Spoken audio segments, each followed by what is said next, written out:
Glória a Deus. Eclesiastes 3, versículo 1 diz: tudo tem o seu tempo determinado e há tempo para todo propósito debaixo dos céus. Eu gostaria de falar hoje sobre uma palavra, talvez a mais usada para desculpa de muitos cristãos. O termo no português, que vem do latim, tempus, derivado do grego, que significa decepar, cortar, dividir algo que era maior. Parece que se encaixa muito bem no que acontece na vida das pessoas. Porque quando nós pensamos no tempo, uma das maiores desculpas que as pessoas dão, os cristãos dão, e as pessoas dão para não procurar os caminhos de Deus, é o tempo. Porém, as pessoas dizem que não tem tempo, Porém, quando Deus fez o ser humano, quando Deus fez o homem, é interessante que Deus estava fora do tempo. E Ele cria corpos celestes, planetas, e dá uma rotação para tudo isso, para que o homem pudesse contar o tempo. Então, a rotação completa da Terra é 24 horas. E 24 horas foi o tempo que Deus escolheu para que fosse um dia e uma noite, ou seja, um dia completo, da maneira de como nós conhecemos hoje, o tempo de 24 horas. E se Deus concedeu esse tempo, significa que esse tempo, ele é o suficiente para que você possa fazer, pelo menos, 3 coisas que eu vou citar: buscar a Deus, e no seu total, isso diz respeito à obra, estudar a Bíblia, ter compromisso com Deus, tudo isso, cultuar a Deus. Ora, cuidar da tua família, passar um tempo com a tua família, ok? Certo? E isso abrange você cuidar dos seus filhos, você levá-los para passear, você ver os seus filhos crescer, passar os seus valores para ele e trabalhar.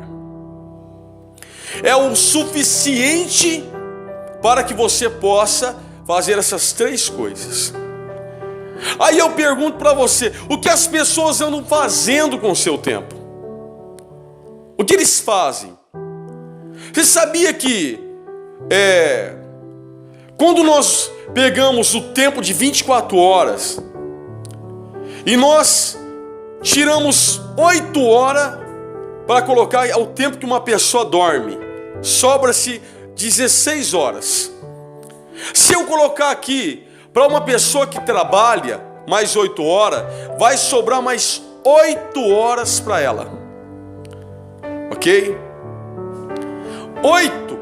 Se eu colocar os dias úteis que eu estou colocando, 5 dias, então você coloca 5 vezes 8, 40, Bom, então ela tem 40 horas na semana inteira. Se eu pegar sábado e domingo, e eu tirar do sábado 24 horas, eu tiro 8 dormindo, sobra-me 16. Então, se eu pegar do domingo mais 16, são 36. 36 com 40 horas vai dar 70. 36 com 40 vai dar 76 horas sobrando, Aí eu fico pensando assim, querido: 76 horas é o tempo que te sobra, Se nós formos 3 cultos, você vai ter 6 horas de culto, Te sobra 70 horas. Qual é a desculpa para não buscar a Deus? Qual é a desculpa para não ler as Escrituras? Para não ler a Bíblia? Porque 70 horas por semana. É impressionante que a primeira coisa que a pessoa faz quando ela se sente sobrecarregada é atacar a igreja. Ah, é porque a gente vai muito na igreja. Ah, porque também 3 cultos, né, por semana. Olha, 6 horas de 3 cultos. Se você vai no estudo bíblico, põe 8 horas. Um dia você trabalha para o homem 8 horas. Então qual é a desculpa? Eu fico pensando, qual é a desculpa de um jovem, por exemplo, né? Que você vê que o jovem, ele tem ali, se você tirar de 24 horas, 8 dormindo, sobra 16 horas. Se ele estudar, então vai sobrar 10 horas no dia para ele, 10 horas. Na semana, 50 horas. E se você pegar 36 horas, a mesma contagem que eu fiz que sobra de sábado e domingo, porque são dias que não trabalha, vai para 86 horas. 86 horas. Se você pegar 6 para o culto, sobra 80. Se você pegar 8, vai sobrar 78. O que é que ele faz com isso? Qual é a desculpa para que um jovem não venha buscar a presença de Deus como deveria buscar? Qual é a desculpa? Fico eu pensando, queridos, né? E aquele que estuda à noite, que estuda só 4 horas, sobra 12 horas, 60 horas por semana. Sabe quanto vai dar no seu total, contando com sábado e domingo? 96 horas. Se você tirar 6 horas, vai dar 90 horas sobrando, ou 88 se a pessoa vai no estudo bíblico. Olha, 3 cultos por semana em um estudo bíblico, por exemplo. Estou contando 4 dias. O que é que vai fazer com todo esse restante de horas? Aonde é que a pessoa está passando tanto tempo que está ficando fraca, que é gelado, uma pedra de gelo, não tem calor de Deus? A pessoa não busca o batismo com o Espírito Santo, não busca o crescimento na obra de Deus. Aonde é que essa pessoa fica quase 100 horas uma semana e não cresce no reino de Deus? Não há desculpas.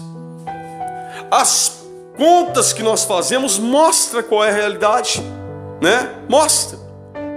Eu fico pensando assim, por que as pessoas atacam tanto a igreja? Por que fala que é a igreja que está tomando tempo, né? É como diz o termo grego, né?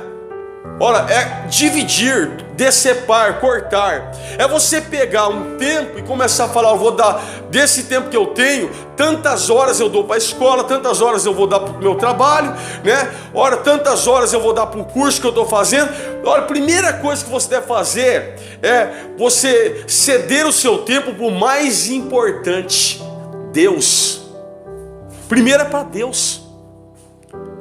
Você primeiro administra o teu tempo e coloca Deus em todos os seus caminhos. E se não te sobrar tempo para outra coisa, então você não faz. Mas quando Deus ele fez o homem, ele concedeu o espaço de 24 horas para o homem descansar, para o homem cuidar da família, para o homem buscar Deus, para o homem trabalhar. Ele concedeu. Por quê? Porque isso é mais do que o suficiente. Então, como alguém pode falar que não tem tempo? Olha, ainda que uma pessoa ela trabalhe e estude, né? Vai sobrar para ela 4 horas por dia. No total, vai dar na semana 20 horas. Se contar com mais 36 de sábado e domingo, dá 56. Se você tirar 6 para a igreja, sobra 50. Ninguém pode falar que não tem tempo. Ninguém pode falar que não tem tempo, porque todo ser humano nessa terra tem 24 horas para fazer tudo isso. E muitos atarefados honram a Deus com o tempo que tem. Olha, a pessoa pode ser trilionária, ela não consegue comprar sequer um segundo a mais. É 24 horas. Se quiser mais tempo, sabe o que tem que fazer? Só se tivesse um outro planeta que tivesse uma rotação que fosse a metade da velocidade da Terra, porque a Terra roda igual para todo mundo. E quando ela dá a rotação completa, é 24 horas. Então eu fico pensando assim, queridos, né? Fico pensando dessa forma. Aquele que fala que não tem tempo, só se for alguém que o médico falou, ó, você vai morrer. Só se for alguém que o médico falou, olha, você só tem mais uma semana de vida. Aí a pessoa fala, não tenho tempo, porque eu vou morrer. Ou alguém que está diante de uma bomba relógio, e essa bomba relógio, ela vai explodir, ela está contando os minutos. Olha, é 10, 9, 8, 7, 6, e aí vai, até explodir. A pessoa fala, não tenho tempo, meu tempo acabou, vou morrer. Porque se não é isso daí, eu digo a você, todo mundo tem tempo. Todo mundo tem tempo. Então se eu estou apertado, é uma péssima administração. Alguma coisa não está certo. Alguma coisa não está certo. Se eu olhar para a vida de Daniel, capítulo de número 6, versículo 13, diz que Daniel orava 3 vezes ao dia. Daniel 6, do versículo 1 ao 3, diz que Daniel tomava conta de 40 províncias, sem celular, sem WhatsApp, sem mensagem de MSN, sem carro motorizado, sem avião, sem moto, tudo sendo feito a pé, a cavalo ou a barco, a carta. Era assim que ele fazia.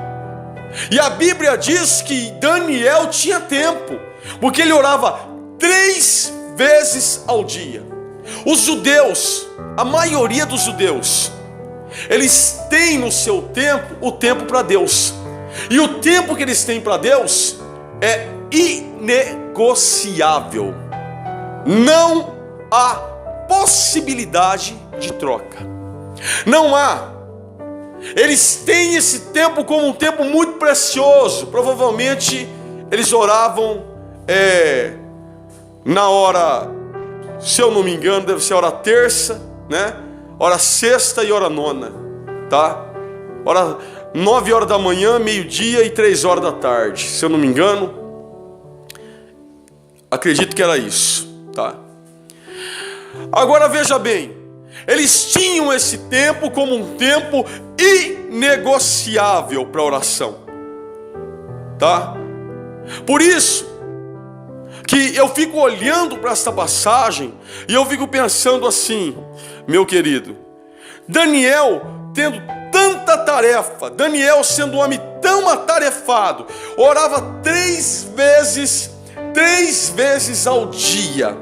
Eu olho para a mulher virtuosa. Quando eu olho para a mulher virtuosa, no capítulo 31 de Provérbios, meu querido, 31, diz que esta mulher, no versículo de número 13, diz: busca lã, trabalha de boa vontade com suas mãos, e como navio mercadante de longe traz o seu pão, anda de noite, se levanta, dá mantimento à sua casa e atarefa às suas servas, examina uma herdade e adquire, planta uma vinha com o fruto das suas mãos, cinge os lombos de força, fortalece os braços, prova e vê que é boa a sua mercadoria, e a sua lâmpada não se apaga de noite. Estende as mãos ao fuso, e as palmas das suas mãos pegam a roca.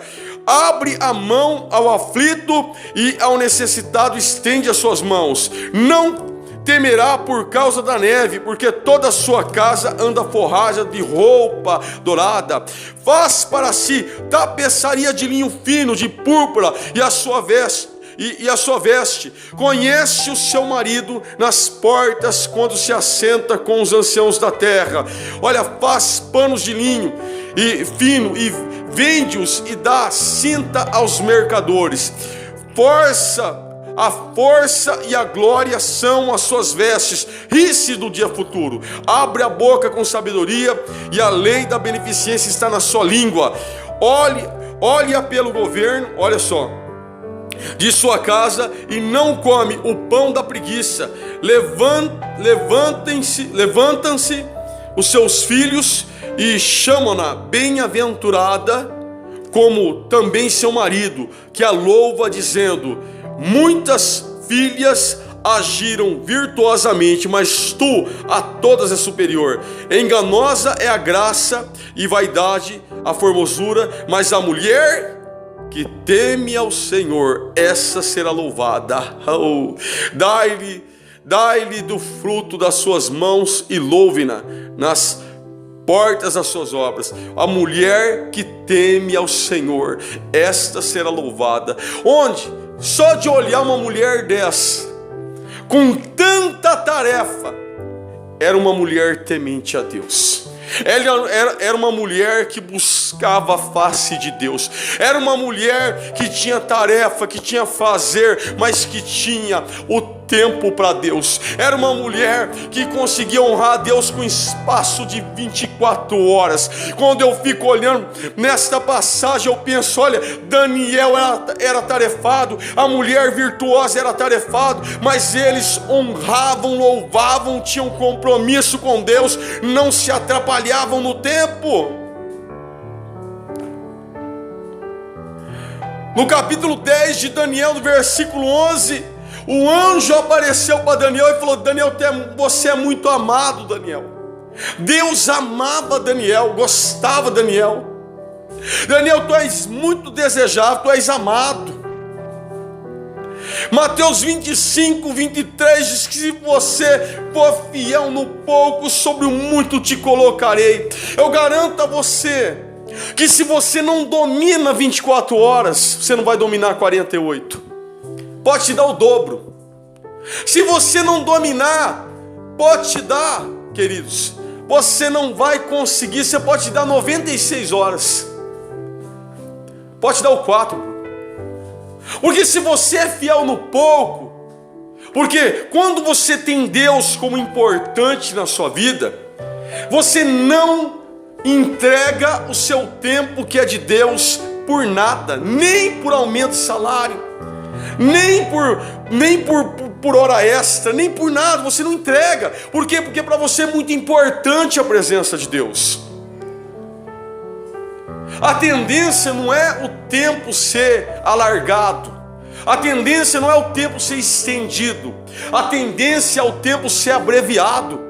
Mateus 24, 22 diz que se aqueles dias não fosse futuro, lá vai acontecer, abreviados, nenhuma carne se salvaria. A tendência é diminuir, porque o homem se atrapalha com o tempo, ele não tem domínio sobre o tempo. Lucas 16, versículo 8, chega a dizer que os filhos das trevas deste mundo são mais prudentes do que os filhos da luz. É assustador olharmos na Bíblia e vemos, por exemplo, 1 Reis 18, ao 26 e 29, aqueles homens clamando a Baal de manhã até o meio-dia. Claro, clamando ao vento, claro, um clamor maligno, diabólico, idólatra, pagão, não valia de nada, desagradava a Deus. Mas você já pensou se um povo crente fizesse isso? Já pensou? Olha, Atos 19, 34 diz que quando aquele povo de Éfeso viu que a idolatria, ou seja, as imagens, os nichos da Diana, estava sendo ameaçado, aquela religião pagã, porque o evangelho estava sendo pregado por Paulo, por Silas. Sabe o que aconteceu ali? Eles se sentiram ameaçados. Em Atos 19, 34 diz que os efésios clamaram por um espaço de quase 2 horas.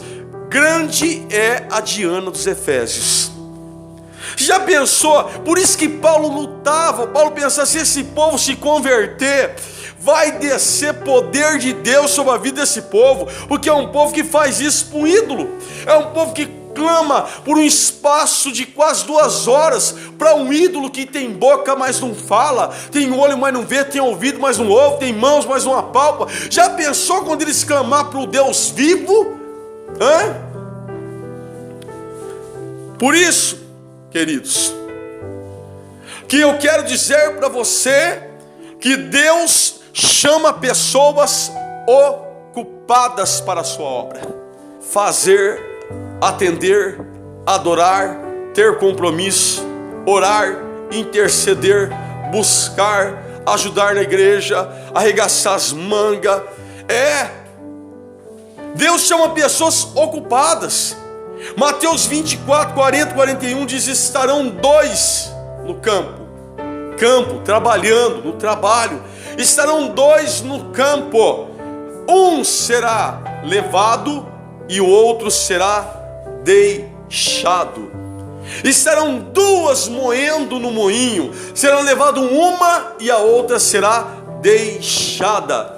Pessoas ocupadas, ambos com a mesma ocupação, ambos 24 horas, ambos, um honrava a Deus e o outro não. Um foi levado, o outro deixado. Eu olho, por exemplo, em Lucas, capítulo de número 10, versículo de número 38 ao 42, nós vemos Lucas 10, 38 ao 42. Amém? Diz assim, Lucas 10, 38 ao 42. Aconteceu que, indo eles de caminho, entrou numa aldeia, certa mulher por nome de Marta recebeu em sua casa, e tinha esta uma irmã chamada Maria, a qual, assentando-se também aos pés de Jesus, ouvia a sua palavra. Repare, ouvia a sua palavra. Marta, porém, andava distraída em muitos serviços, e aproximando-se disse: Senhor, não te importa que minha irmã me deixe servir só? Dize-lhes, pois, que me ajude. Respondendo Jesus, disse-lhe: Marta, Marta, estás ansiosa e afadigada com muitas coisas, mas uma só é necessária, e Maria escolheu a boa parte, a qual não lhe será tirada. Repare, Marta estava correndo de um lado para o outro, Maria estava aos pés de Jesus ouvindo a palavra. Aqui não está dizendo que a sua casa deve ser um lixo, aqui não está dizendo que a sua casa deve ser uma bagunça, mas eu garanto a você que para uma pessoa que não trabalha na empresa, se ela estabelecer um horário, quem trabalha na empresa é 8 horas, se você estabelecer um horário, olha, se você ficar mais do que 8 horas limpando tua casa, está precisando de libertação do espírito da limpeza. Por quê? O Senhor disse que 24 horas é o suficiente para que nós possamos fazer todas as coisas que um ser humano normal, sadio espiritualmente, salvo, pode fazer. 24 horas, você não precisa de mais tempo. Se for preciso, você tem que primeiro fazer uma análise, olhar. De repente está existindo um sanguessuga na tua vida, alguma coisa que está te roubando o seu tempo, você não está percebendo, tá? Algo pode estar roubando teu tempo, sanguessuga, parasita, que vem, é igual aqueles que pega no animal, no bicho, e ele não percebe, e vai sugando o seu sangue. A Bíblia diz que sangue é vida na Bíblia. Então, sangue é a vida, vai sugando sua vida. Alguma coisa está roubando seu tempo. Talvez você até sabe o que é, talvez você não sabe, talvez é preciso fazer uma análise. Alguma coisa, por quê? Porque 24 horas é o suficiente para que você faça tudo, para que você honre a Deus, com a sua casa, com a sua família, com a sua vida com Deus, para que você honre a Deus e ainda você possa descansar, tá? Deus não vai exigir mais do que você pode fazer, porque Ele deu 24 horas e é possível você honrar a Deus assim. Aí escute bem, queridos, né? Eu olho, por exemplo, que Jesus não falou: olha, Marta, você não precisa limpar a sua casa, não é isso. O Senhor disse que ela estava afadigada com muitas coisas, estava distraída. Havia um excesso naquilo que ela fazia, que roubava o tempo dela, estava tirando ela de estar aos pés de Jesus, ouvindo os ensinamentos. Isso acontece na vida de muita gente, não é só com quem cuida de casa não. em qualquer pessoa, homem, mulher. Talvez um sanguessuga está roubando a tua vida, o teu tempo com Deus. Você fala que não tem tempo, você tem tempo sim, mas alguma coisa está roubando o teu tempo com Deus. Procure saber. Isso vem em forma de parasita, vem em forma de sanguessuga. Às vezes pode ser que é alguma coisa que você gosta demais, pode vir em forma de algum hobby que você gosta de fazer, né? De algum serviço extra que você gosta de fazer, eu não sei. Mas uma coisa eu posso te garantir, tem um sanguessuga aí, tá? Eu olho, por exemplo, Lucas capítulo de número 14, versículo 16, a parábola da grande ceia, né?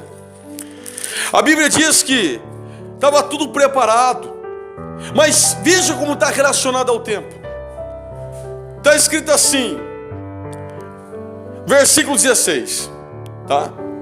Lucas 14, 16. Porém, ele disse: um certo homem fez uma grande ceia e convidou a muitos. Aqui é Deus, o certo homem representa Deus, e os primeiros convidados são os judeus, tá? Depois a igreja. Veja bem, a hora da ceia, né? Convidou a muitos. Versículo 17, a hora da ceia mandou o seu servo dizer aos convidados: vinde, que já tudo está preparado. Todos a uma começaram a se excusar-se, ou seja, desculpar-se. E disse-lhe o primeiro: comprei um campo e preciso ir vê-lo, rogo que me haja por excusado. Aqui é desculpado, né? Justificado. O 19, outro disse: comprei 5 juntas de bois, ou seja, pode ser um carro no dia de hoje, né? E vou experimentá-los, rogo-te que me haja por excusado. O outro disse: casei, portanto, e não posso ir. Querido, voltando aquele servo, anunciou essas coisas ao seu senhor. Então o pai de família, indignado, disse ao seu servo: sai depressa pelas ruas e bairros das cidades e traz todos os pobres, os aleijados, os mancos, os cegos. E disse o servo: Senhor, feito tudo está, que mandasse ainda há lugar. E disse o seu senhor ao seu servo: sai pelos caminhos e atalhos e força-os a entrar, para que a minha casa se encha, porque eu vos digo que nenhum daqueles varões que foram convidados provará da minha ceia. Veja bem, aqui não é só, né? Isso aqui serve para nós. Isso aqui serve para quem diz que está sempre ocupado. Porque aqui um comprou um campo, comprei um terreno. Olha, hoje não dá, hoje não vou no culto, viu? Porque eu comprei um terreno, negociei umas terras, negociei um apartamento, negociei uma casa, fechei um contrato muito importante e não tem como eu ir. Olha, essa é minha desculpa, é algo importante mesmo, desculpa, eu não vou poder ir. O outro comprou 5 juntas de bois. Alguém pode falar: eu comprei um carro, sabe, queria experimentar para ver se o motor está bom, para ver se o carro é bom mesmo, porque eu acabei de negociar, queria que você entendesse, é algo importante para mim. Por favor, me desculpa, eu não vou hoje, tá? É dessa maneira que acontece. O outro fala: eu me casei, olha, me casei, agora eu quero aproveitar meu casamento, sabe? Então eu não vou buscar a presença de Deus hoje não, tá? Olha, por favor, você me desculpe, queria que você entendesse, porque é algo muito importante para mim. Isso acontece, né? Tudo relacionado a tempo. Olha, eu quero dizer para você uma coisa: você deve confiar em Deus. Se você por acaso se acha uma pessoa atarefada, é interessante dizer para você que Deus chama pessoas ocupadas. Deus chama mesmo. E se você se acha uma pessoa atarefada, a primeira coisa que você vai ter que fazer é confiar em Deus. Nunca entregar aquilo que é de Deus, o tempo que é de Deus. Nunca entregar. E ter um tempo para Deus. Fazer como os judeus faziam. Eles tinham a hora do sacrifício, né? Eles tinham, aqui quando você vê Daniel 10, 11, diz que o anjo tocou ele na hora do sacrifício à tarde. Ora, quando Pedro e João foram orar no templo, era a hora da oração, hora nona, né? Eles tinham um tempo, e eles não negociavam esse tempo por nada. Para eles é muito importante esse tempo, ou seja, eles tinham no tempo dele um tempo estabelecido para Deus, para buscar a presença de Deus, tá? Aí eu fico pensando, para aquele que se acha ocupado, eu quero te falar uma coisa: você vai ter que confiar em Deus. Você vai ter que confiar em Deus. Se você acha que você vai apertar ou isso ou aquilo, então você tira alguma coisa, tira esse sanguessuga que está tirando teu tempo. Mas não deixa de fazer as coisas de Deus, não deixa de buscar a presença de Deus, não deixa de se consagrar a Deus, de crescer no reino de Deus. Eu garanto a você que se você fizer a tua parte, alguma coisa vai acontecer. Deus faz um milagre, sabe? Ele faz com que as coisas aconteçam mais rapidamente, com que você consiga resolver as suas coisas mais rapidamente. Ou talvez é preciso perder alguma coisa para honrar a Deus. Tudo isso faz parte do treinamento, do plano de Deus para a nossa vida. Mas Deus, o tempo de Deus é inegociável, tá? Inegociável. Amém? Tudo acontece quando você está honrando a Deus. Você sabia que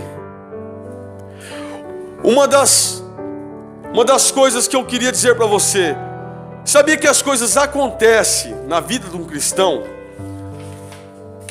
Na maioria das vezes, a Bíblia mostra quando eles estavam fazendo a vontade de Deus. Atos 3:1 diz que quando Pedro e João estavam indo para orar no templo, eles viram um coxo a uma porta chamada Porta Formosa, e aquele coxo foi curado, ou seja, o homem passou a andar. Era a hora da oração, hora nona. Jó 42:10 diz que quando Jó estava orando, oração, Deus restituiu em dobro tudo que Jó tinha perdido. Atos 12, do versículo 1 ao 11, Pedro foi liberto da prisão, do poder dos romanos. Quando? Atos 12:5 diz que quando a igreja fazia orações de contínuo a favor de Pedro, um anjo libertou Pedro da prisão. Gênesis 25, versículo 21, diz que Rebeca era estéril, e ela deixou de ser estéril quando Isaac, seu marido, estava orando por ela. Você está vendo? Não é só palavras. Você está entendendo?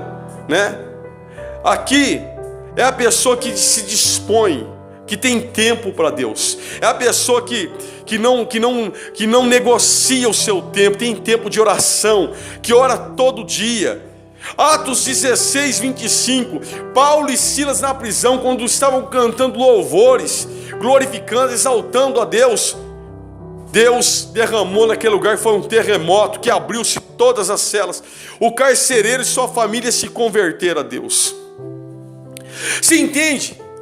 Quando você está fazendo a vontade de Deus, quando você está cuidando das coisas de Deus, as coisas começam a acontecer na sua vida. Eu quero terminar essa pregação deixando uma palavra para você: oração. Ore. Ore todos os dias da sua vida. O diabo vai tentar te enganar, principalmente quando você está fazendo alguma coisa, você está fazendo alguma tarefa, né? Que você está quase terminando, falta só um pouquinho para você terminar. Você acorda, a primeira coisa que você pensa é pegar uma ferramenta na mão para terminar logo aquilo ali. Não, antes que você pegue a ferramenta, vai orar. Antes que você ligue seu carro para buscar alguma peça, vai orar. Antes que você ligue seu computador para você ver alguma coisa, vai orar. Antes que você vá mexer no teu smartphone, no teu tablet, no teu iPhone, no teu iPad, né? iPod, vai orar. Antes que você ligue a televisão, a TV a cabo, vai orar. Antes que você faça qualquer coisa, vai buscar a presença de Deus. Apresenta teu dia, apresenta a tua família, apresenta a tua esposa, apresenta os teus filhos, apresenta a igreja, apresenta a pregação que vai ter, apresenta a vida dos pastores, apresenta a liderança, apresenta as crianças, apresenta os jovens. Vai orar, vai buscar a presença de Deus, e você vai ver que as portas vão se abrir na tua vida. Por quê? Porque o tempo que nós devemos ter com Deus, ele deve ser inegociável. Temos tempo o suficiente, 24 horas, é mais do que o suficiente para que nós venhamos poder fazer tudo o que nós precisamos. Foi o tempo estabelecido por Deus. Foi o tempo que Deus nos concedeu. Quando Ele fez o homem, Ele sabia toda a necessidade do homem, que o homem precisaria buscá-lo, precisaria crescer na graça, no conhecimento, precisaria de buscar sustento, precisaria de cuidar da tua família. Tudo isso Deus sabia, até mesmo o tempo em que o homem iria tirar um lazer. Tudo isso. Eclesiastes 9:9 diz: goza a vida com a mulher que ama, né? Todos os dias da tua vida, né? Então assim, você tem tempo até para buscar um lazer com a tua mulher. É uma questão de administração. É uma questão de você buscar administrar o seu tempo. É mais do que o suficiente. Porque se eu disser que eu não tenho tempo suficiente, seria como se eu falasse: Deus errou no cálculo. E Deus não errou no cálculo. Fica na paz do Senhor Jesus. Que essa palavra venha a ser uma bênção para a tua vida, hein? Que você, de agora em diante, você não chegue mais nem sequer atrasado num culto, tá? Você chegue no horário, chega na hora certa para honrar a Deus. Em nome de Jesus. Amém.